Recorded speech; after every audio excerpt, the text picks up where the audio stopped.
بسم اللہ الرحمن الرحیم۔ پچھلے سال سرگودا سے ایک بہن میرے ہاں آئی۔ ان کی آمد کا مقصد اپنی چھوٹی بہن کو BA کی انگلش کے پیپر میں پاس کرانا تھا۔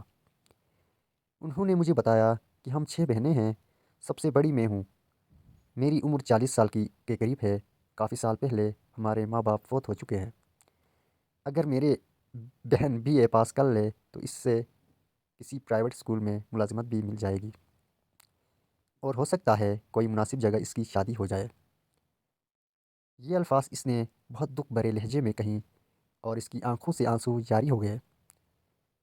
میں نے ان کا کام کر دیا تو وہ دعائیں دیتے ہوئے رخصت ہونے لگی۔ میں نے کہا، آپ کیوں رو رہی ہے؟ کیا آپ کو مجھ سے کوئی شکایت ہے؟ تو بہن نے کہا کہ نہیں سر، دراصل ہم 6 کی 6 بہنیں ابھی تک کنواری بیٹھی ہیں۔ شادی کے انتظار میں ہماری عمریں گزر رہی ہیں۔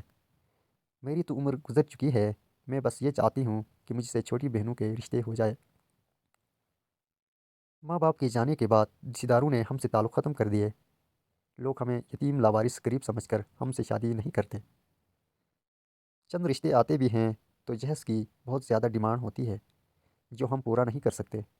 ہم ساری بہنیں پرائیویٹ اسکولس میں پڑھا کر اور سلائی کڑھائی سے گھر چلا رہی ہیں۔ مجھے یہ سب سن کر بہت دکھ ہوا۔ میں سوچنے پر مجبور ہو گیا کہ ہمارا معاشرہ نکاح جیسے مقدس رشتے کے لیے پیسوں کو کیوں ترجیح دیتا ہے۔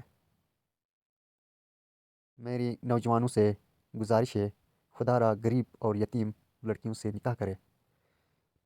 خدا کی قسم یہ آپ کے گھروں کو جنت بنا دیں گی، اور خدا بھی راضی ہوگا۔ کسی بے سہارا کو سہارا دینا اجر عظیم ہے۔ اے خدا، میرا سینہ اور بھی کشیدہ کر، میری بیٹیاں مجھ کو آسمان سمجھتی ہے۔